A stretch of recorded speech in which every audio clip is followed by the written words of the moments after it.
Semangat pagi, jumpa lagi dengan saya Rio Christian dalam acara Ngopi Seru. Kita ngobrol seru seputar bisnis dan kehidupan. Sahabat seruput, Ngopi Seru kali ini kita mempunyai bintang tamu dari bisnis kuliner yang cabangnya sudah berkembang lebih dari satu, yang terkenal banget di generasi muda, khususnya di Bali, di kota Denpasar.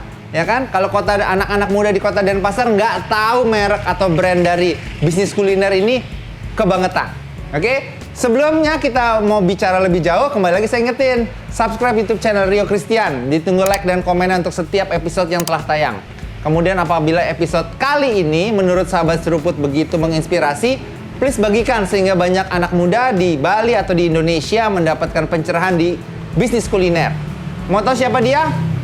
Tada! Nah, ini dia bintang tamunya, Brother I Gusti Ngurah Bagus Wirajaya, atau saya biasanya manggilnya sahabat seruput Gunggus. Oke. Thank you loh bro, udah hadir di acara Ngopi Seru. Thank you. Sama-sama. Gimana kabarnya?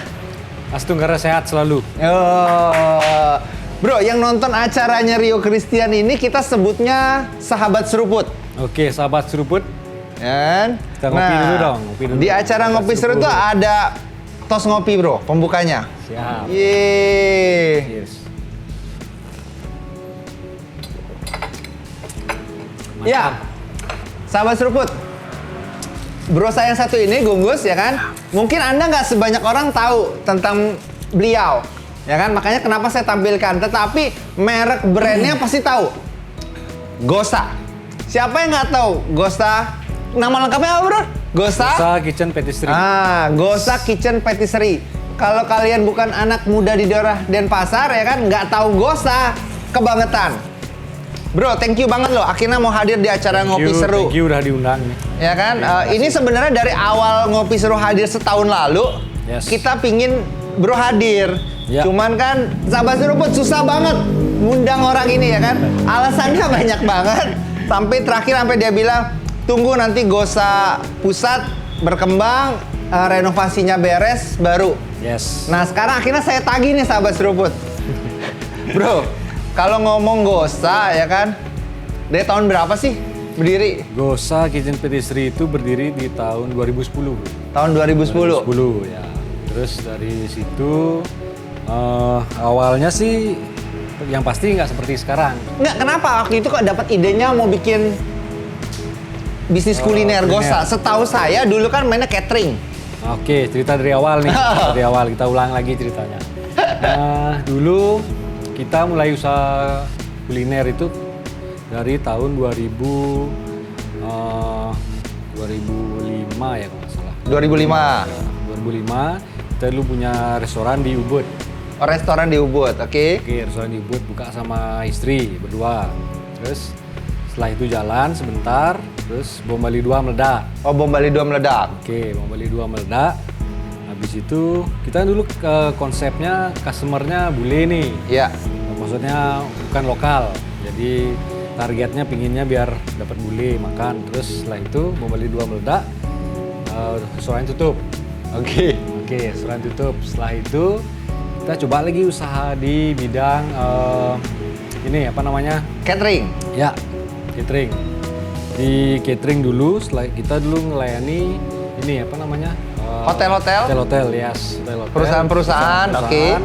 Itu jalan selama 2 tahun. Setelah itu tutup lagi. Setelah itu kita coba usaha ini, bikin kue. Oh, bikin Namanya Bali Brownies. oke. Bali Brownies. Bali Brownies itu bikin kue. Apa namanya?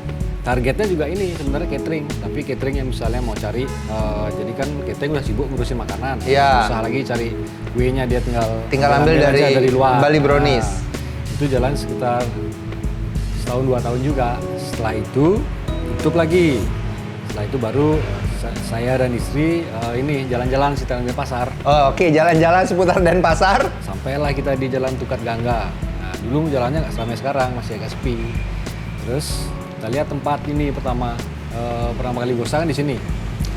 Ada dulunya gudang, Di situ dia ada tulisannya di depan over kontrak. Itu kita coba telepon, diangkat sama orangnya, diangkat ngobrol. Oh iya memang mau di over kontrak.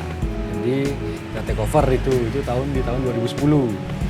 Nah, Dan awalnya Gosa nggak selebar sekarang juga. Berarti 2010 itu Gosa pertama kali berdiri di daerah Tukat Gangga ini di kota Denpasar masih sepi. Masih sepi ya Kak? Masih sepi. Nggak seramai sekarang. Nggak seramai sekarang.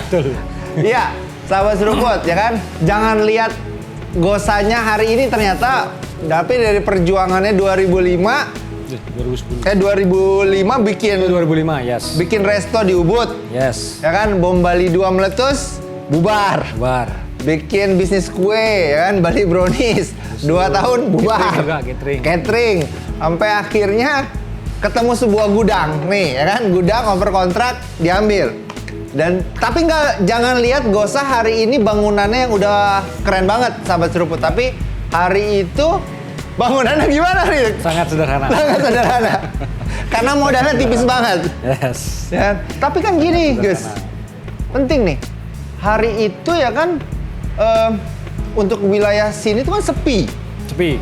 Artinya kan Gosa ini salah satu pionir di bidang kuliner ya kan di kota Denpasar yang membawa makanan itu western food tapi Food ya. harga, rasa, harganya nggak terlalu mahal ya biasa tapi rasanya tuh enak sehingga terjangkau. Porsinya juga lumayan. Tapi waktu itu langsung rame nggak pada saat buka? Nggak. Oh, nggak langsung rame. Langsung rame. Kenapa? Kenapa hari Karena itu? mungkin kalau makanan sih sebenarnya kita juga kan dari menu ada yang di menu awal kan pasti berbeda dengan menu sekarang. Iya. Terus dari awal itu pasti ada yang dikeluarin terus masuk menu baru, keluarin masuk menu baru. Jadi sampai sekarang menu yang sudah fix itu yang sekarang. Tapi mungkin nanti kan pasti ada menu-menu baru lagi ya. Iya, betul. Nah itu tukar-tukar itu terus kita lihat juga penjualannya mana yang laku, yang kurang laku ya kita ganti gitu. Nah itu perlu waktu. Berarti Juga. 2010 ya kan sampai tahun berapa akhirnya terjadi sebuah perubahan? Sebuah perubahan itu mungkin sekitar di tahun 2013. Berarti 3 tahun tuh suffer ya? 3 tahun menderita tuh. Cukup bayar karyawan lah. Cukup bayar karyawan. Cukup bayar karyawan. Hari lah. itu omset kayak sekarang apa gimana guys hari itu? Jauh, bro.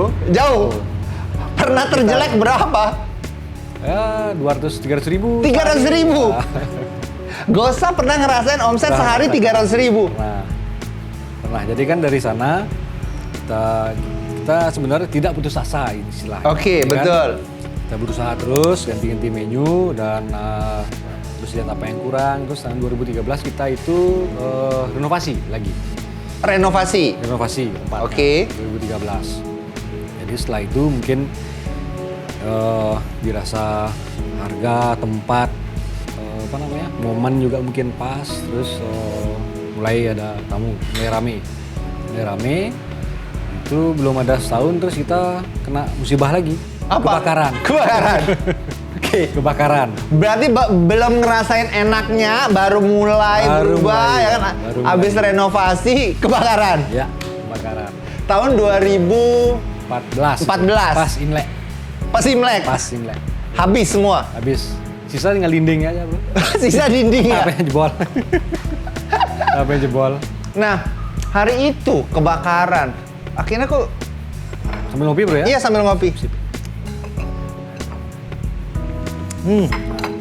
Sahabat seruput, kopinya di Gosa enak juga kok. Jadi kalau kalian nggak Akan cuma dicoba. tentang makanannya, tapi juga tentang kopi, tentang kue juga Ya. di Gosa, lu harus nyobain. Kita balik lagi. Tahun 2013 kebakaran. Iya. Kok akhirnya bisa bangkit, Bro? Hari itu, Maksa, Bro. Gak ada Nggak pilihan. bangkit, nggak ada pilihan. Gak ada pilihan. Karena kan waktu itu outlet baru ada satu. Terus penghasilan dari situ aja. Terus kebakaran. Ada pilihan kan kita selain harus bangun. Itu nggak ada asuransi hari itu. Nggak ada asuransi, nggak ada apa. Terus katanya itu sengaja dibakar. Oh enggak. Mesti setting listrik. Kan ada yang bilang gitu katanya biar rame, katanya enggak ya. Enggak lah. Berarti sahabat seruput tuh gosip semua ya. Memang beneran musibah. Siapa yang mau ngebakar juga tempat Yes. usaha sendiri. Ya, itu, Akhirnya kalau berpikiran itu segila sih namanya. Nah setelah itu kebakaran, terus kita ini renovasi. Nah, Konsep sambil baru. Renovasi itu kan tutup sekitar sebulan. Iya. tutup 1 bulan, terus kita buka di rumah, kasihan karyawannya nggak ada yang nggak kerja, jadi kita nggak mau juga, jadi kita buka di rumah, itu tempat parkiran kita pakai jadi kitchen sementara seperti itu. Nah setelah itu 1 bulan selesai, itu awalnya itu kan memang lantai 1, Iya. itu akhirnya kita mau rencana bangun lantai 2 sekalian. Jadi 1 bulan lantai 1 selesai, 10 hari lagi lantai 2 selesai. Jadi total 40 hari bangunnya. Udah kayak bangun Candi Borobudur. Dalam 40 hari akhirnya Gosa kembali berdiri. Tapi sederhana sih bangunannya. Iya. Maksudnya pakai baja-baja gitu aja. Wah keren. Nah hari itu pegawai gimana guys? Waktu itu Shock banget langsung. pasti. Terus kan waktu itu kita telepon karyawan, kita bersihin tempatnya. Terus waktu itu ada polis lain juga, jadi saya harus ke kantor polisi untuk meyakinkan bahwa memang benar itu konsleting Iya. listrik. Makanya akhirnya berdiri. Nah pertanyaan gini, Gosa kalau ngomong hari ini berkembang 3 outlet. 3. 3 outlet. Ya. Dari outlet pertama di Tukatunda, outlet Tukat Gangga. Tukat Gangga, outlet 2 Gatsu Barat, outlet 3 Trans Studio, TSM. Imam Bonjol. Ya. Ya kan? Yang menarik gini, kalau saya nanya sama teman-teman saya, kenapa lu suka makan di Gosa? Ya kan? Berbagai hal lah. Tetapi yang pasti mereka ngomong gini, rasanya stabil. Rasanya bagus, artinya hari ini makan, besok makan, sebulan lagi tetap sama. Yes. Kok bisa bikin konsep seperti itu, Gus? Maksudnya apakah sama kalian? Gus sama istri itu dulu sekolah masak atau apa sih kok sampai passionnya tuh ke kuliner? Dulu kita selesai ini SMA. Tamat SMA. Kita sekolah kebetulan di Melbourne. Ke Melbourne, Australia. Ya. Di William English namanya. Oke. Institute of Taste. Jadi istri ambil pastry and bakery dan commercial cookery. Oh, istri ngambil pastry and bakery sekolahnya. Terus? Commercial cookery, 2 ini sekaligus. Habis itu saya ambil hospitality management. Hospitality management. Oh, lengkap, saling ngelengkapin. Ya. Makanya di situ passionnya. Nggak juga sih sebenarnya. Tapi kan karena emang sekolahnya di situ, jadi biar ilmunya kepake, kita coba buka tempat makan. Nah, balik lagi ke rasa. Gimana caranya mengkontrol sistem kalian, mengkontrol agar rasa itu selalu stabil? Jadi Menu itu kalian yang nentuin di awal? ya, Tester. Ya, saya dan istri berdua. Jadi menu semua dari kita berdua. Menu Oke. semua dari kita berdua. Terus kita pakai sistem central kitchen. Oke. Central kitchen. Jadi dari sana masak. Dari sana kan masak harus porsi besar. Iya. Mungkin masak 1 porsi kan. Jadi masak porsi besar. Jadi setiap hari nanti saya atau istri ke central kitchen Oh, tetap kontrol. untuk cobain rasanya. Setiap hari nyobain rasa, memastikan nih rasa sama apa enggak. Ya. Baru dari sana setelah itu distribusi? Dari sana distribusi semua. Ke 3 outlet. Ya. Betul. Wah, luar biasa. Nah, tuh sahabat seruput dapat satu insight, ya kan? Bagaimana Gosa mengembangkan usahanya, ya kan? Menjaga rasa untuk stabil, yaitu tadi rahasianya. Owner tetap harus turun walaupun restonya udah gede, udah jalan sendiri, tapi quality control tetap dipegang sama owner. Nggak manggil chef lain, Nggak ada chef. nggak ada chef. Kita berdua. Kalian berdua. Nah, karena gini penting. Kadang ada orang, ya kan, ngebajak chef. Ada. Ya kan? Banyak nih orang-orang ya kan mau pingin punya usaha restoran ngebajak chef dari tempat lain. Dibawa, ya kan? Dikasih saham, dikasih apalah pokoknya ya kan.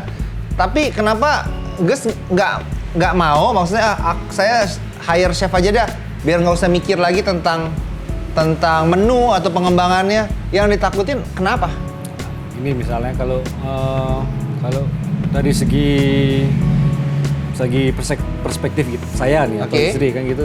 Kalau misalnya kita punya usaha sendiri terus kita yang jagain, pasti selalu pingin berkembang kan. Iya. Ya kan kalau misal let's say bilang orang bajak chef atau apa, terus dia ini kemungkinan untuk berkembangnya menurut saya sih ragu karena Oke. dia kan sebagai karyawan walaupun emang dikasih saham atau Iya. apa, tapi nggak seperti owner lah pastilah. Oke. Ya kan karena siapapun itu chefnya mungkin dia hanya bekerja di perusahaan itu kan gitu.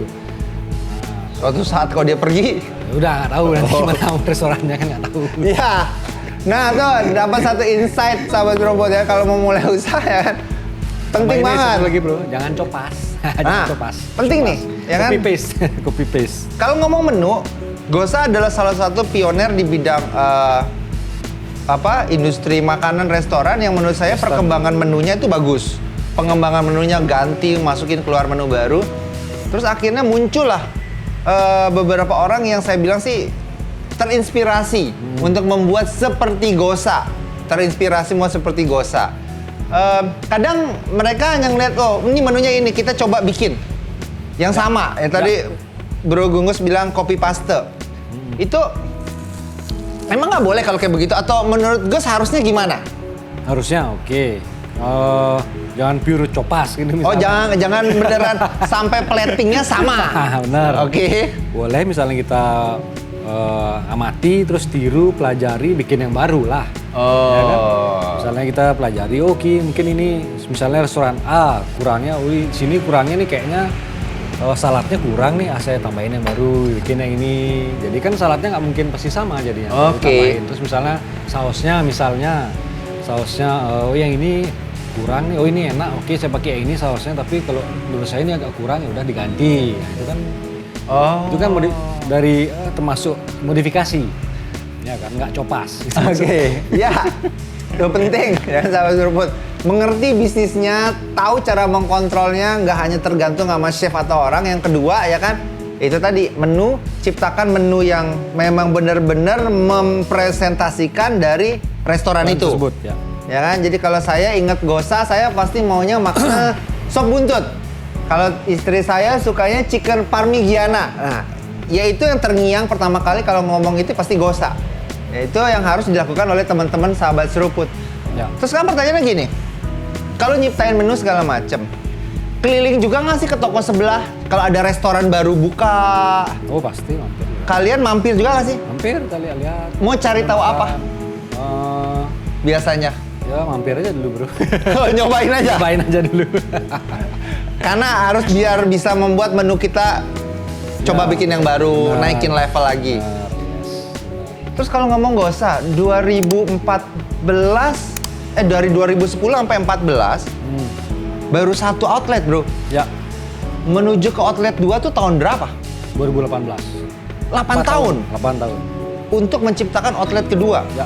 Sedangkan kalau ngomong hari ini, orang nih bikin resto ya bro, tempat makan, baru bikin setahun 2 tahun berpikir gimana caranya bisa buka sebanyak-banyaknya outlet. Kenapa Gosa nggak kayak gitu mikirnya?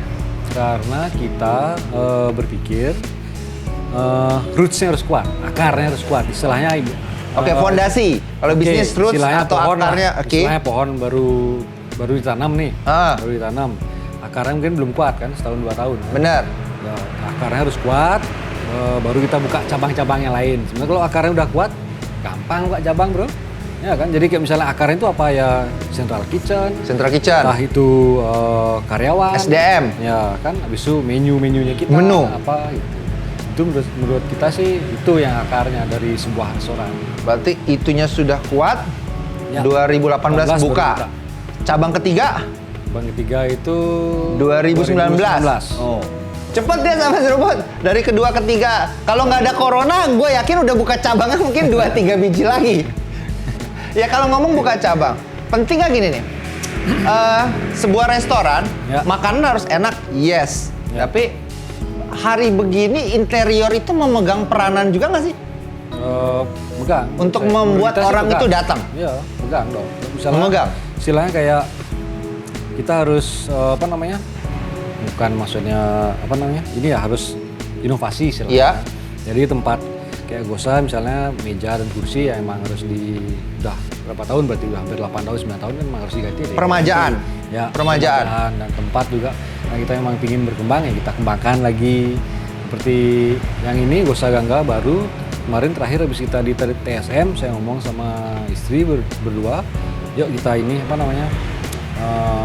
kembangkan Gosa Gangga karena Gosa Gangga kasihan udah agak lama. Oke. Jadi kita kembangkan lah bikin yang baru tempatnya terus kebetulan kita dapat juga tanah di sebelah jadi kita kembangkan ke samping. Makanya di extensionnya lebih luas ya? Lebih lebar jadi. Kalau sekarang kita ngomong perjuangan ke depan. ya kan, pengembangan ke depan. Ya. Kalau ngomong tadi tentang mekanisme bagaimana mengelola sebuah bisnis restoran kuliner, ya udah master lah. Kita ngomong ke depan sekarang.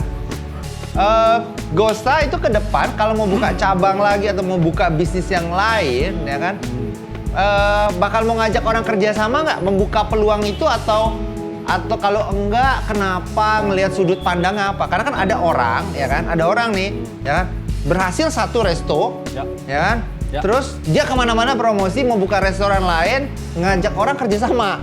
Tapi ternyata akhirnya ujungnya bisa gagal. Ada potensi gagal itu pasti ada. Ya. Yang kasihan investornya. Benar. Bener kan? Ya. Gonggos ngeliatnya gimana? Kalau Gosa ke depan. pengembangan sih pasti kita pingin pengembangan ke depan, tapi kan kita istilahnya nggak usah cepat-cepat lah, pelan-pelan. Oke. Sambil kita lihat satu tempatnya mungkin potensial atau tidak. Lokasi. Lokasi. Ya. Oke. Habis itu Terus? ada market nggak kita di sana. Oke. Terus kalau setelah itu nanti mungkin menu mungkin mirip sama atau mirip lah, tapi kita harus survei juga sebenarnya. Oke. Jadi survei nanti supaya kalau kita buka Astungkara kita bisa buka itu biar langsung jalan gitu kan. Jadi Oke. investornya pun beranggapan oh worth it nih kita ke misalnya invest di Gosa, bahwa memang Gosa itu mungkin bertindak hati-hati pelan-pelan habis itu terus kita mau buka biar langsung jalan, jadi biar nggak kasihan investornya Berarti invest banyak terus gagal kan kasihan kan. berarti buka dong peluang itu kalau Memang memang buka. suatu saat nanti ada misalkan Gosa saya nih invest guys barang kita buka Ubud ya misalkan ya kan bisa guys Astungkara. Yes. Astungkara. direkamnya suatu saat Ubud tunggu Gosa di sana ya kan pasti besok langsung rame nih orang mau cari tahu nih ya kan Gosanya di mana Ubud tunggu Gosa di sana ya. Oke, berarti itu kuncinya. Berarti Ya. Gosa tetap buka diri kalau mau investor masuk harus membuktikan dulu ya untuk sekian outletnya dulu. Oke, kita lihat di belakang nih, ya kan? Wangsa Gelato. Wangsa Gelato. Ya. Ya kan? Apa nih? Bisnis apa lagi nih? Bisnis baru apa nih Wangsa Gelato? Wangsa Gelato itu ini kita punya Gelato Factory sebenarnya. Pabrik es krim. Pabrik gelato ya. Gelato, oke.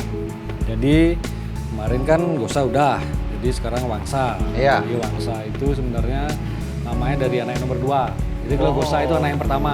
Oh, asal usulnya nama Gosa itu anak pertamanya, Bro. Ya, jadi itu Wangsa Gelato itu produksi sendiri. Kita masukin, kita supply ke outlet-outlet semua, termasuk Gumrot juga. oke. Ya, masuk Gumrot. Jadi produksi di sini ada nanti bisa dilihat ininya apa namanya? Gelato lab-nya. Terus, Kok dibilangnya Gelato Lab? ya, Oh, namanya udah keren, Gelato Lab ya kan, Gelato oke. Lab. Apa yang ngebedain Wangsa Gelato dengan tempat yang lain? Wangsa Gelato kita ada kurang lebih 64 rasa semua bro. 64 flavor, rasa, oke. Ya, terus ada ini ya, ada toppingnya juga. Jadi kalau misalnya beli di sini pakai cup bisa 2 rasa, terus ada toppingnya di atasnya. Topping milih, Topping pilih sendiri. topping pilih. Ada Di 14 atau 15 kalau nggak salah. di beberapa brand es krim yang ada di seputaran sini, setahu saya nggak pakai topping ya? Nggak pakai. Jadi itu yang bedakan kita. Itu yang ngebedain. Ya. Nah, benar kan yang tadi barusan bro saya bilang, lihat orang lain, oke, bisnis sama tapi please modifikasi. Ini yang dilakukan, es krim Wangsa Gelato itu dikasih topping dan pilihannya 64 rasa. Rasa. Harga? Harga bersaing. Oh, oke. Mau tahu? Silakan mampir Datengin. nanti. Ya. Berarti udah bikin es krim. Berarti beda ya? Kalau makan ke Gosa, misalkan berarti kalau mau dapat yang lebih, misalnya kayak pakai topping segala macam, Ya. di sini. Di sini terus kita jual ini juga apa namanya? Ada dessert. Jadi Oke. kita punya pancake, ada yang paling baru itu ada panini gelato. Oke. Jadi panini itu roti, dalamnya di dalamnya ada Gelato. gelatonya. Ya, jadi itu dipotong langsung ada gelatonya. di dalam. Berarti nggak cuma jual es krim, tapi Kita jual dessert juga. dessert juga. Ada panini gelato, ada croffle. Croffle itu croissant waffle. Oke. Ada waffle, ada pancake. Enak, enak, enak. teriyaki. Terus kalau orang mau bawa pulang, ada sistem jarnya juga. Ada jar ya, sorry tadi lupa bilang. Oke. Ada jar, jadi kita misalnya ada teman-teman misalnya mau pesan untuk di rumah, jadi bisa pesan jarnya. Ada yang 250 mili dan 400 mili. Oke. Rasanya bisa dipilih juga, 64 kurang lebih. Bro, Yes. Ini sebelum penutup nih kita ya. Hari ini banyak anak muda yang nonton Ngopi Seru ini, Sahabat Serupu ini kebanyakan anak muda. Ya. Bermimpi punya bisnis kuliner dan sukses. Ya. Realitanya tidak semudah itu. Ya. Ya kan? Padahal modal yang dikeluarkan menurut saya banyak banget. Potensi gagalnya tinggi kalau ada apa-apa, sewa tempat harus oper kontrak, jatuh. Barang-barang di dapur nggak bisa dipakai, jual berapa? Jual Masih laku nggak? Seperempat harga. Kegagalannya tuh tinggi, potensi menu nggak berhasil, Ya. juga bisa gagal.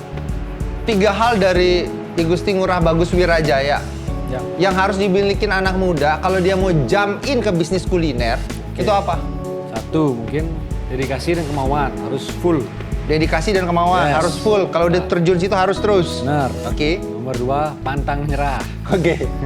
Jadi kalau pantang menyerah kan misalnya menunya ini nggak jalan ya ganti menu ini ganti. Oke, berarti nggak langsung tiba-tiba, wah udah gagal menunya, udah tutup aja dah. Nggak bisa ya? Nggak bisa. Oke. Harus Coba terus. Coba terus. Yang ketiga itu berdoa, bro. Berdoa. Yes. Kenapa? Karena kan rezeki kan dari atas memang. Oke. Kita kan sebagai maksudnya sebagai ini manusia hanya bisa berusaha. Setelah itu ya sisanya Tuhan yang ini yang menentukan lah. Oke. Sama. Iya kan? Ya. Thank you ya bro, udah mau hadir di acara Ngopi Seru. Sip, sama-sama. Ya kan? Nah, saya dari BPR Kas Indonesia ya kan selalu support, mendoakan semoga Gosa ke depan, Pasti, Wangsa Karo. Gelato ke depan Pasti, makin Karo. sukses, Thank you. makin banyak. Nanti Siap. buka cabang mungkin sampai ke Jakarta. Siapa tahu yang Karo. nonton ada yang dari Jakarta, para investor, Bapak ini jago banget. Silakan kalau mau invest buka Gosa di Jakarta. Kita terus ngopi. Oke, sip. Oke, thank you. Thank you, bro. Thank you ya. Ya, demikian sahabat seruput acara Ngopi Seru kali ini bersama bintang tamu I Gusti Ngurah Bagus Wirajaya atau saya biasa manggilnya Bro Gunggus. Semoga bermanfaat untuk sahabat seruput semua, mendapatkan inspirasi, mendapatkan insight ke depannya untuk membuat hidup menjadi lebih baik. Sampai jumpa di episode selanjutnya Ngopi Seru bersama bintang tamu yang tak kalah hebatnya, tak kalah memberikan inspirasi untuk kita semua. Sampai jumpa. Sampai jumpa, Bro. Bye.